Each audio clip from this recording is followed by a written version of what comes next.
Oh, it's lit. We prime time. Subscribe, like, and share. Give us your feedback. Yo, I'm Manny at the plate and Kobe off a steal.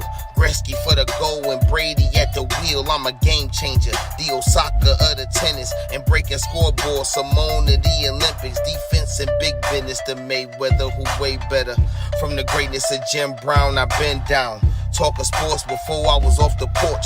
Screaming Bo knows while Jordan was playing horse. Late 80s getting torched by the drive and the shot. 2016 got a ring off the three in the block. They eased to forgot the cardiac kids. Price and Doherty, Bell in the Indian years. This who it is. Your host DeeTrynt, yo, that's a name banger. Come in the streets and talk sports with the game changer. Yo, your host DeeTrynt, that's a name banger. Come in the streets and talk sports with the game changer.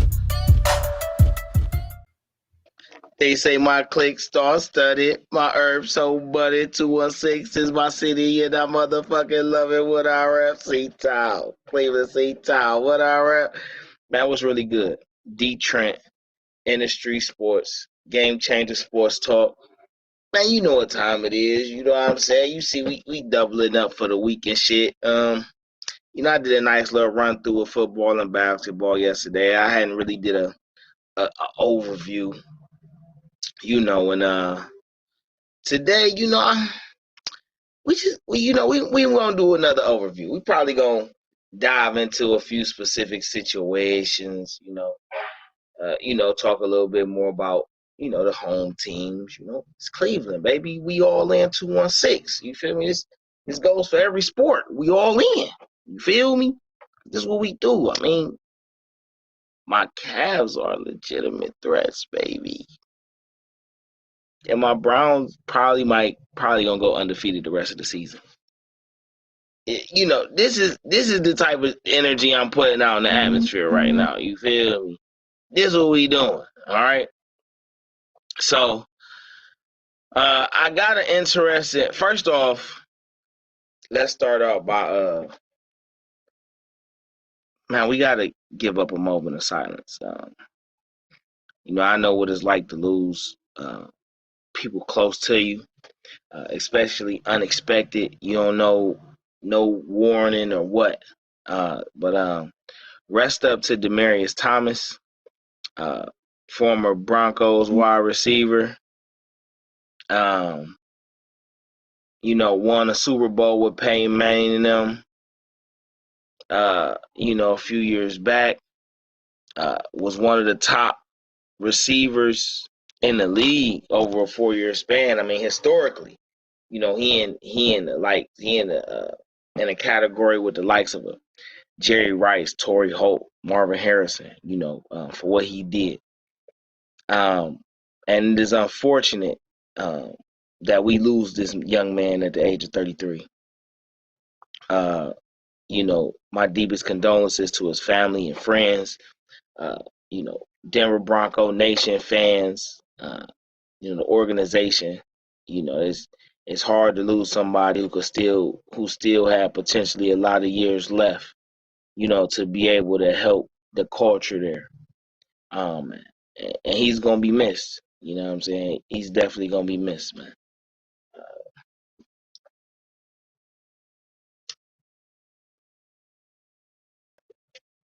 So,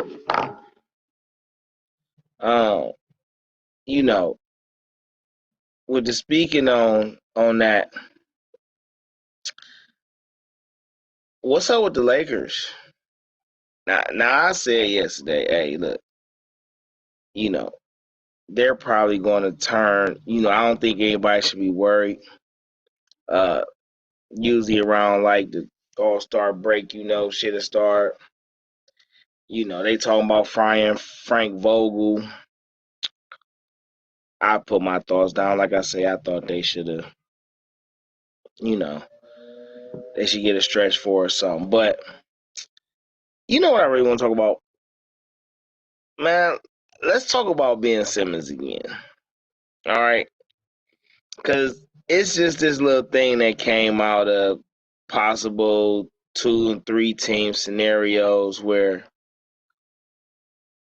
he could potentially go. I want to pull this up. right quick. Woj, Low, they on a ESPN. Let's see. Where we at? Let me go over here. Where my ESPN plus at? Where my plus at? Where my plus at? Cause bruh. Anyway, I don't know why it ain't coming up. Some of the trades that I seen that they was talking about was him still going to Minnesota, him going to the Kings. As I was saying yesterday, you know, Ben Simmons in Dallas would be fire, bro. And they probably don't got enough to get it up, but Ben Simmons to Dallas would be fire, man. Now somebody was talking this, Bill Lillard and Simmons in a three-way trade, where I guess Bill goes to Portland and Simmons goes to Washington and Lillard goes to Philly. Why would Bradley Beal want to go to Portland without Damian Lillard? That shit don't even make no sense in the world, y'all. It makes none. Bradley Beal got like I say, Washington got a nice little squad right now. I don't know why that would be. Being Philly,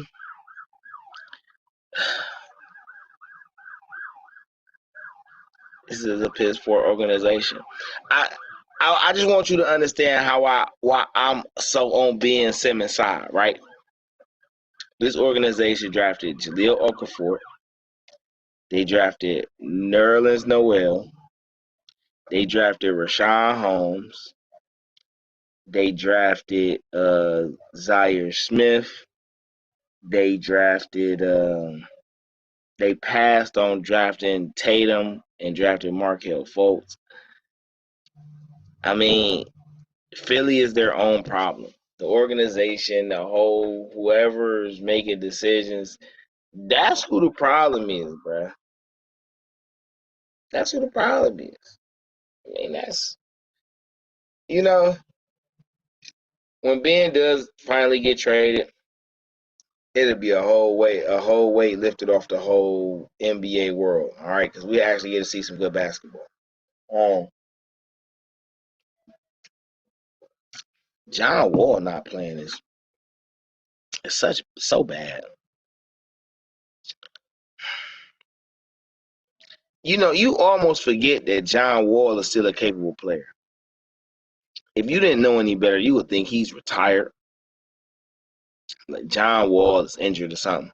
He is perfectly healthy. He's just not playing, which is sad. We lost Derrick Rose for all them years. We finally get to see him back. But to be losing players like John Wall and Ben Simmons to bullshit disagreements, that's just not good for the game of basketball. Kyrie Irving. When will Kyrie return? What type of impact will Kyrie have when he does return? I hit it on this yesterday too. But it was a debate saying which player has the biggest impact on the outcome of the season. Some people said Steph Curry. Some people say Kyrie Irving. Then came up with a debate of who's better, Kyrie or Steph. Now, Steph, I'm going to say this when it comes to the Kyrie and Steph debate. Steph ain't fucking with Kyrie. Steph got a jumper, though. Bitch. But Steph got a whole all-around game, even for his frail frame. Excuse me. But he ain't fucking with Kyrie, though, bruh. We've already seen this. Anytime Kyrie done went against Steph Curry, he done fucked him up. I don't even remember a time. Well, he had a couple good games in the finals against the Cavs while Kyrie was there. But I think his best series against the Cavs was when Kyrie was gone already. That last year when Kyrie was gone. Because other than that, Kyrie was putting his hands on Steph, bro. Now, I'm seriously of the mind state that Kyrie Irving has the biggest impact on the season. Because Kyrie Irving plays, and Brooklyn gonna be, I ain't saying Brooklyn unbeatable, but bruh, Kyrie is a closer. You know what I'm saying? Like that's really the part that really make this so crazy because Kyrie is a closer. You know what I'm saying? And his ability to change the game, his ability to take over games at any point in time, that you can't teach shit like that, bro. You can't. That's not something you could teach. You know what I'm saying? That's just all pure talent and instinct. And I don't think he's gonna have a problem fitting in when he comes back. I believe it's gonna be seamless because the way I see it, you know,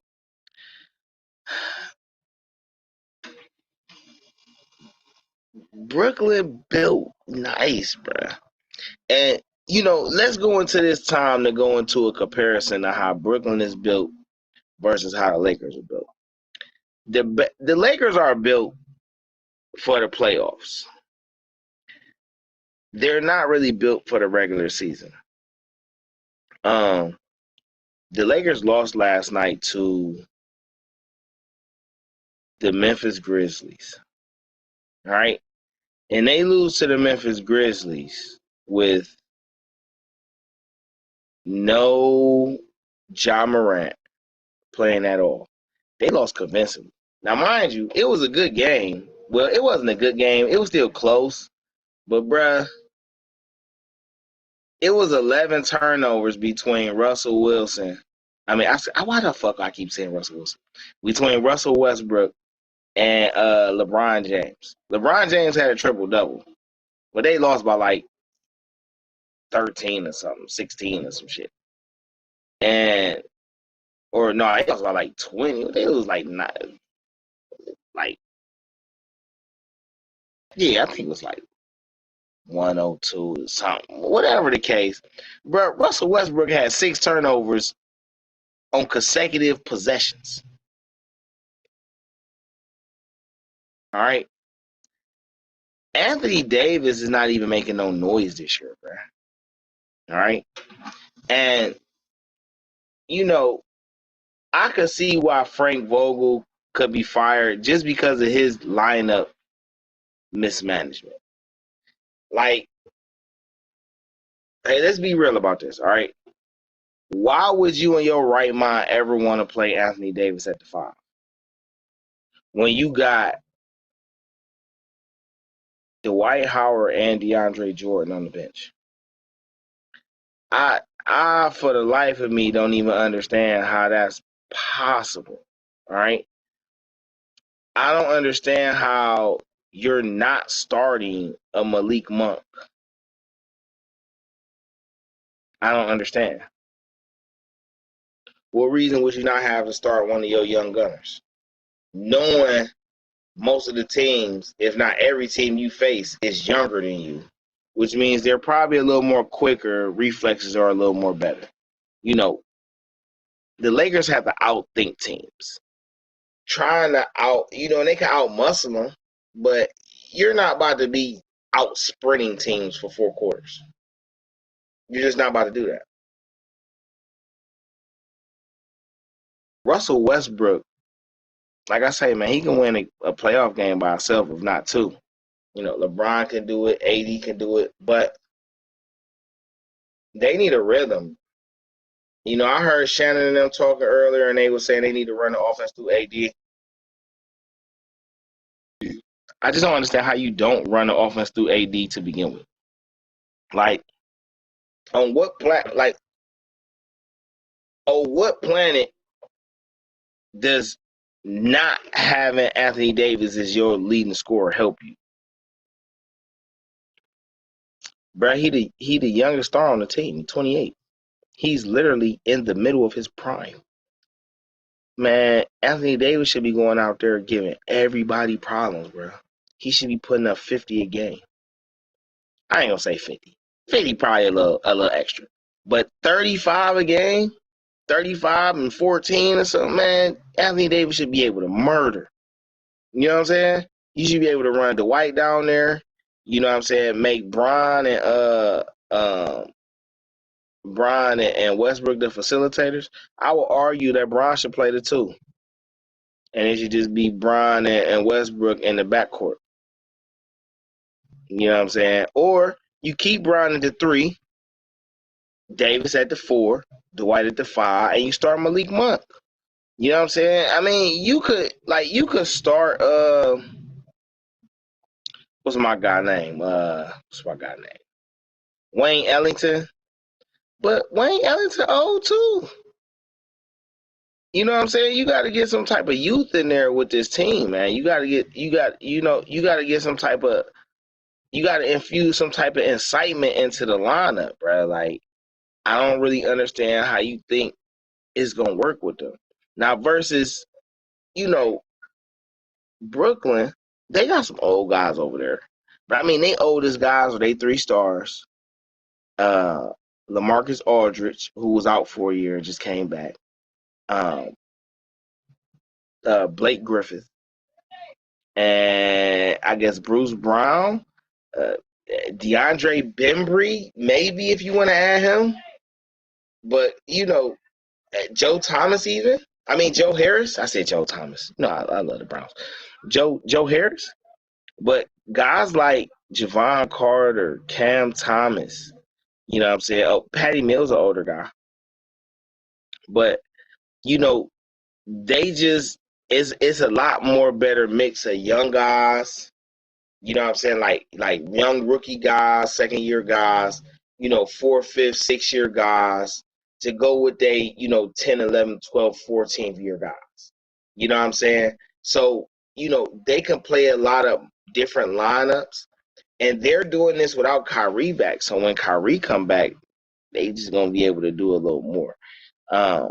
And, Steve Nash might not be the best coach in the world right now, but he's a pretty quality coach. He definitely was a point guard savant for how he changed the game or how you run a point guard position. You know what I'm saying?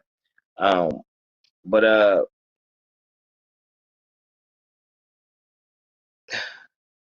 we going to see. It's a lot of basketball left to be played, bro.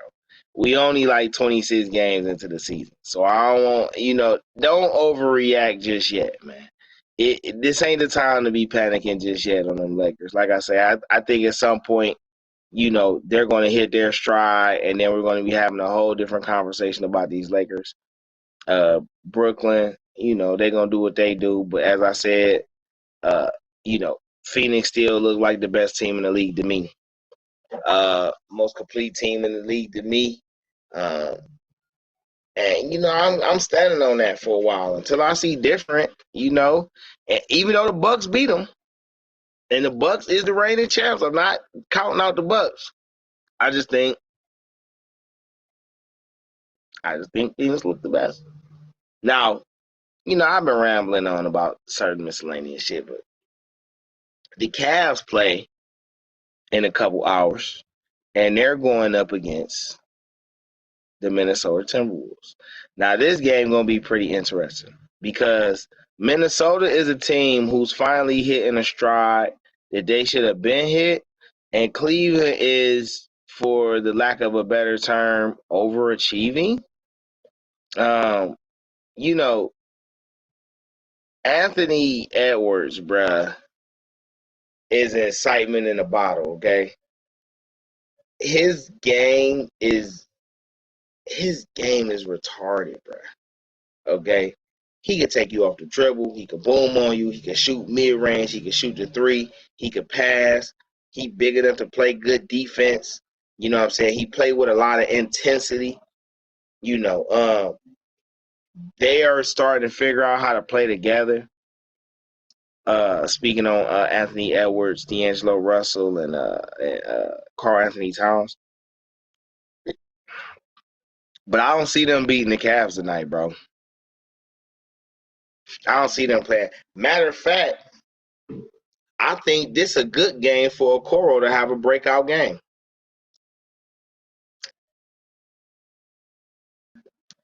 Because Anthony Edwards was the #1 pick in his draft. You know, it's always something about playing guys you was drafted with, especially guys that was drafted before you. You know what I'm saying? And as I was alluding to yesterday, you know, Okoro is starting to take more shots. He's starting to have more belief in his offensive game. It hasn't really translated to big splashes yet, but nonetheless, the confidence is there. You see it growing. The Cavs, I mean, they nice, bruh. They nice. You know what I'm saying? And then, you know, you got to start lineup like who they start lineup. So 9 times out of 10, they gonna start with like, and this is what I don't understand. Speaking on the Minnesota Timberwolves starting lineup, why the fuck ain't Malik Beasley starting? I don't understand why Malik Beasley doesn't start. Malik Beasley is a guy who can put up points and he can play defense. Like he could play the 2 or 3. I think the issue with starting him though is the fact that D'Angelo Russell wants to play the 2. He doesn't want to play the point guard. This was his problem in Brooklyn. He doesn't want to play the point. He doesn't want to be a facilitator first. He wants to be a scorer first that can facilitate. In my opinion, I think that's pretty smart. I don't think there's nothing wrong with D'Angelo doing that because he has a crazy jumper and he's a crazy offensive game, period. He has a nice offensive package. And you're going to need his scoring to go along with what Anthony Edwards do and what Karl Anthony Towns do.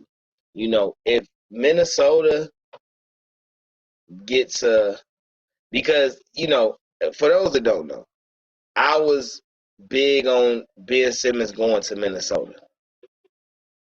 The problem is I don't see them only taking Malik Beasley as the player, which I feel like they need though. Like a guy like Malik Beasley would help Philly phenomenally. Especially you keeping Tobias, you keeping Embiid. You know what I'm saying? 9 times out of 10, you're going to keep a Danny Green. You got, you know, you add Malik Beasley over there, he's going to score, he's going to play defense, he's going to play on the break. You know what I'm saying? Tobias Harris, you know, he'll get a little off more, a little more. You know what I'm saying? Because, you know, Malik going to help stretch the floor. And, you know, I always liked the idea of D'Angelo Russell of Malik Beasley going to Philly. But, you know, for the price that Daryl Morey asking for Ben Simmons, bro, Malik Beasley ain't even. I mean, he could be a throw-in piece, but the center piece, I don't think they're gonna do it. I think he should take them picks from Minnesota. You know what I'm saying? Go ahead and get why they're getting as good on them. Get Ben over there, get you some picks, Malik. You feel me? And shit, you fuck around and come out with Okaji too. I asked for Okaji. Could you imagine? Like, I mean, I need to, just for my basketball heads. Like, can you really see Seth Curry, Malik Beasley, Josh Okaji, Tobias Harris, and Joel Embiid? You telling me in the Eastern Conference that wouldn't be a nice ass starting 5? You know what I'm saying? They gonna run. You feel me? Seth and Malik still gonna stretch. You still got Tyrese Maxey to rotate. You could throw in Ben Simmons and Danny Gray to the package because to be honest, Ben Simmons and Danny Gray, Danny Gray to be fired. Ben could play the 4/point that'll allow D'Angelo Russell to virtually play off ball. You get Danny Green in there as a defensive wing and allows you to really, hold Anthony Edwards at the 3. Danny could play the 2. You know what I'm saying? Like, now you putting defense on that lineup. Somebody who can play in the paint, rebound. You know what I'm saying? A guy who can play good defense on the perimeter, stretch the floor, hit open shots. I've been big on that, man. You know what I'm saying? Ben Simmons to Minnesota, that's the move. You know what I'm saying?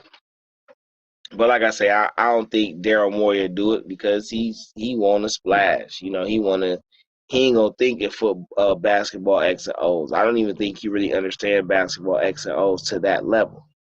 You know what I'm saying? But that'll be nice. But anyway, the Minnesota Timberwolves have what they have. Right now, let me see who's starting for them. Anthony Towns, Edwards, Russell, Vanderbilt. Sometimes they have Patrick Beverly. What the fuck does Patrick Beverly do?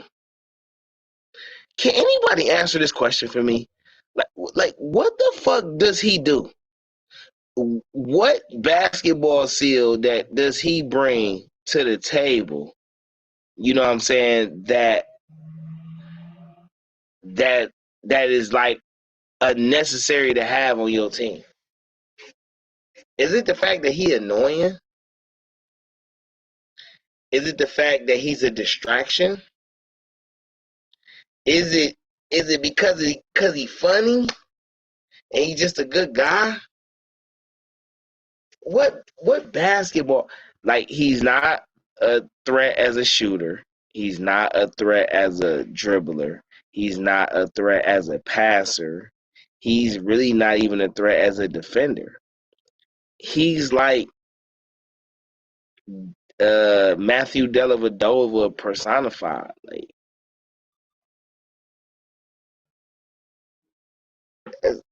or I guess the upgraded. I don't even know if he upgraded because I think Dellavedova actually got better defense and point guard ability and open shot ability than Patrick Beverly has shown ever.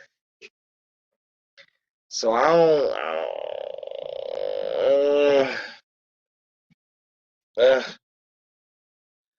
But they probably gonna try to get a Cavs all they can handle tonight. All right. They got Jalen McDaniel, who's been playing. Torian Prince still over there. He's been playing. Jordan Noel, Jordan McLaughlin. All these guys do contribute in a pretty nice way when they play. Even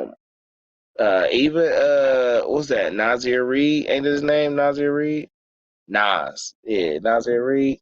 Even he's coming along. He's been in the league for a minute. He's a bottom bench rotation guy, but he been putting in work for a minute.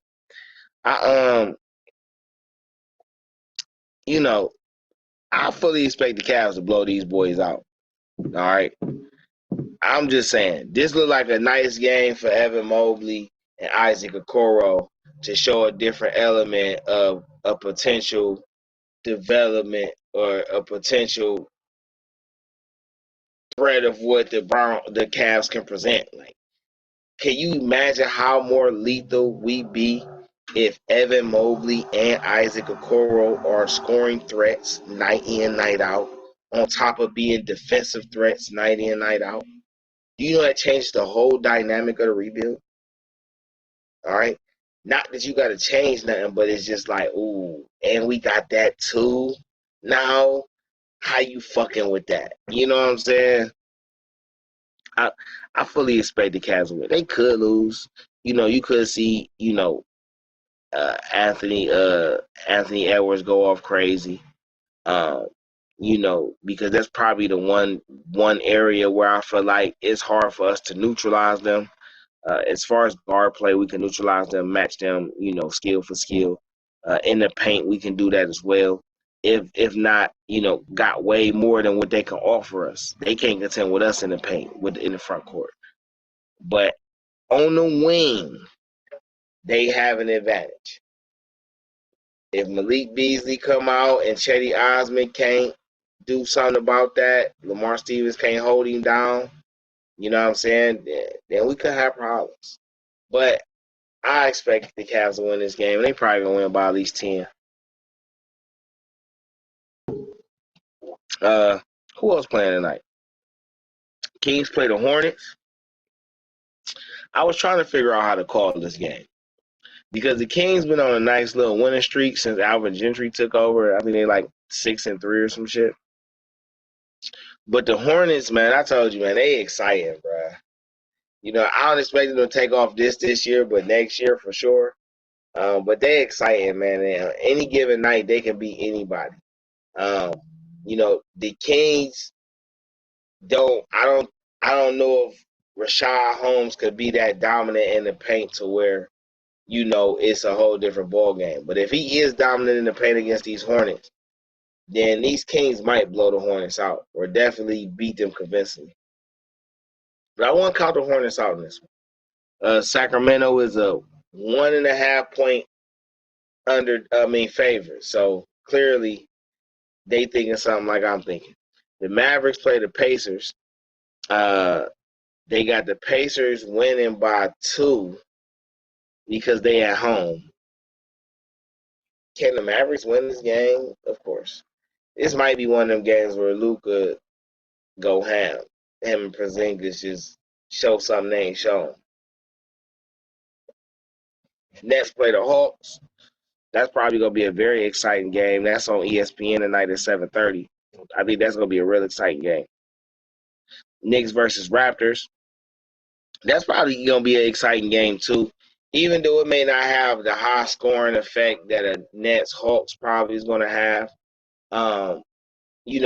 Knicks versus Raptors still should be interesting. See what RJ Barrett going to do. See what Pascal Siakam going to do. How Randall going to affect the game. How could Van Fleet take over the game. That should be a real interesting one. I'm going to actually take the Knicks beating the Raptors at home. Even though the Raptors probably going to win by 5, but I'm going to take the Knicks over them. Bucks, Rockets in Houston. Rockets on a 7-8 game winning streak. The Bucks finally almost healthy, bringing most of their championship squad back with the exception of Brook Lopez and Dante DiVincenzo. So this one could get interesting. Is Jalen Green? Let me see. Is Jalen Green playing? Is he playing? Oh no! Oh, so George Hill, DiVincenzo, and Brook Lopez is out, but Kevin Porter Jr., Daniel House, Usman Garuba, and Jalen Green. Even though I didn't say his name right, I know who he is. He's an undersized forward with a lot of athletic ability, but can play a lot of defense, run the floor like a gazelle. That boy is crazy. And got good athleticism. All of them out, so it's going to be up to the vets, huh? You got Jashawn Tate that's going to play for the Rockets. Christian Wood going to play. Who else they bringing out here? Who's that? Gary Matthews. Sagan. Hey, this Sagan guy, that big dude they got, hey, man, he raw, bruh. Hey, his footwork game retarded, bruh. His whole offensive IQ is up there. You know what I'm saying? I like him, bruh. I think he's going to turn out to be a nice stud. They got G.J. Augustine over there. Josh Christopher going to get to play. Yeah, the Bucks probably about to blow them out for sure. For sure. The Bucks blowing them out for sure, for sure. The Bucks might win that one by like 20. Mystery. Pistons versus Pelicans probably gonna be entertaining. Cade Cunningham finally starting to find his stride. So to see him go toe to toe with Brandon Ingram probably about to be real nice. You feel me? It's probably about to be real interesting. I see it's getting dark over here. You know what I'm saying? So I'm probably gonna get ready to start rounding this out. Before I close it out though, I'll touch in. Let me see how many more games. Oh, it's only 2 more games on the slate in the NBA. The Lakers play the Thunder and the Celtics play the Suns.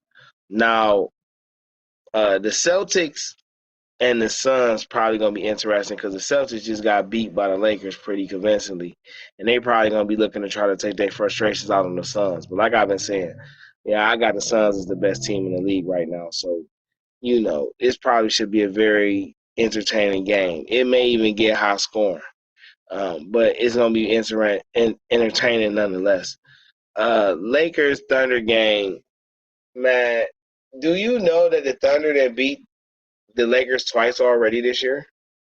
Do you know that in each game the Pelicans were down 19 plus points in each game? I mean, not the Pelicans, the Thunder were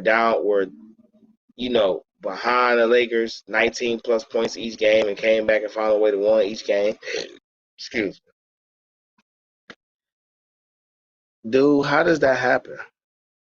Like I say, I know we getting dark over here. You feel me? I would turn the light on, but that should be attracting the bugs, and I hate that shit I hate it. But we gonna see what them good. Lakers gonna do. It's all good, bro. We can hear you clear. You feel me? You feel me? All that matter can hear you clear. You good? These motherfucking this Suns Celtics game might be the best game of the night. Either that one or this Nets Hawks game, man. Man, that Nets Hawks gonna be fire. That Nets Hawks. I don't want to sleep on this Kings and Hornets game either, though. Oh yeah, that Kings and Hornets. That's Kings and Hornets gonna be fire. You know what I'm saying? Kings, but, I want them Hornets to do big things too. Definitely I like De'Aaron Fox too, though. De'Aaron Fox versus LaMelo. You know what I'm saying? Tyrese Halliburton versus Terry Rozier. You know what I'm saying? Hey, Harrison Barnes versus Gordon Hayward. Hey, I watched both of them Lakers and Thunder games too, man. Crazy. They probably gonna do the same thing tonight. I was watching that what's her name last night, the Grizzlies. I was watching the Grizzlies last night and watching Shannon Sharp go crazy on Twitter. They was driving his ass nuts. I was gonna tag you in his post too last night. That nigga was going nuts last night. You should have definitely tagged me that joint. Tearing Anthony Davis up. Stop passing him the ball at the shooting the three. I ended up cutting that shit off though. I was watching that. And what else was on last night? Oh yeah, that's Steelers. Oh yeah, speak. You know what? Let me touch on because I ain't even talk about no football. Do your thing. You know what I'm saying? I'm gonna use football to close it out. You know what I'm saying? So at the beginning of the year, I said I thought the Ravens would go 10-7. I thought the Browns would go 13-4. I thought the Steelers would probably go 11-6. And I said that Cincinnati would probably end up 8-9 or 9-8. All right. Clearly, I was off. All right. Browns already with 6 losses. Steelers already with 6 losses. The Ravens and Bengals could probably still end up where I guess, but it's highly unlikely. Steelers go and play the Vikings, who have underachieved this year, I was saying yesterday. And they was not playing with the Steelers in that first half, bro. Dalvin Cook was doing his thing last night. 205 yards, 2 touchdowns, another reception for like 17 yards or something. I mean, Dalvin Cook, boy, he's a special player, all right? And the passing game really was going too. Jefferson put up big numbers. But for some reason, Minnesota cannot close games. And this is bothersome to me because our head coach comes from that culture. And we've shown to have similar issues. I don't like it. However, Minnesota holds on to win. Even though they scored like a touchdown and a field goal in the second half. Maybe. But Ben Roethlisberger came out on fire in the second half. Okay? 3 touchdowns, and Najee Harris had a rushing touchdown. And technically, Ben Roethlisberger led them down the field to tie the game at the end of the game. You know, Stephen A., I was listening to Stephen A. earlier, and he blamed the tight end for not holding on to the ball. But I think it's just a good play by the defense. Harrison Smith literally went and punched the ball. Like, you know what I'm saying? Before he could really get a firm grip on it. Like, his timing was good. You know what I'm saying? And it just was what it was. I mean, it shouldn't have came that close anyway. Minnesota should have ran with the game. You know what I'm saying? Ran away with the game. Put their foot on their neck in the second half. They didn't. You know what I'm saying? But them Steelers, man, that shit was crazy, bro. I couldn't believe they came back like that. I was in utter amazement. But I wasn't shocked. It's not like I haven't seen this before. You know what I'm saying? Ben is who he is. And, you know, of all the criticism Ben get, he was the reason they came back. Besides Minnesota shooting themselves in the foot. But thank you, Minnesota, because we needed that loss. And we're going to need this win against the Ravens this weekend. No David Njoku. No Jamie Gilliam, the punter. He's being replaced by Dustin Colquitt.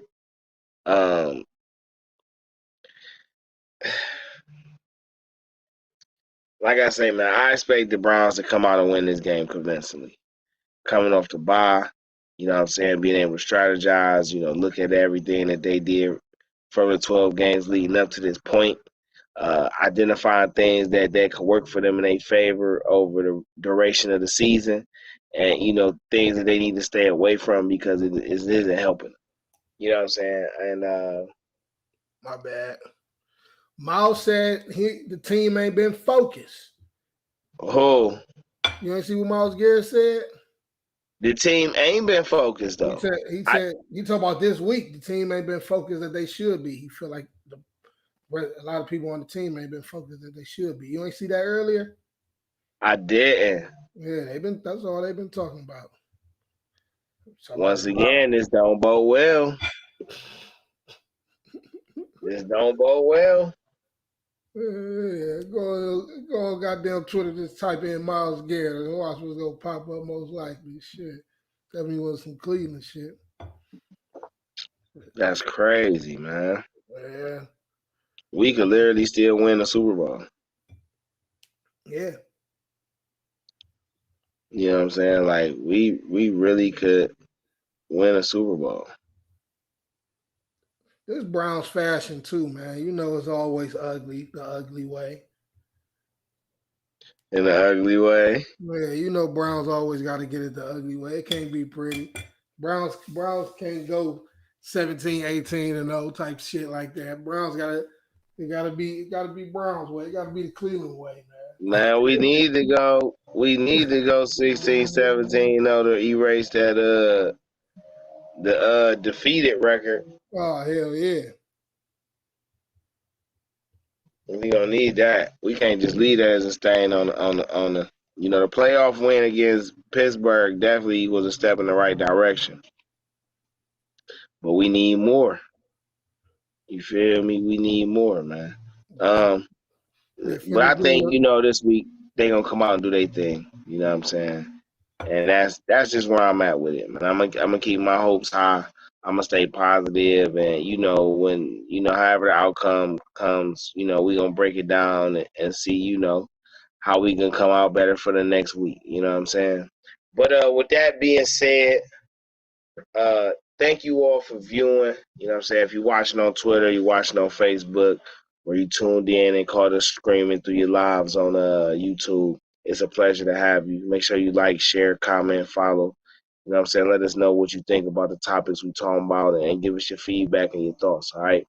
DeeTrynt, Game Changer Sports Talk, InDaStreetzSportz, Hollywood Studios. You know how we do. I'm going to holler at y'all later. One.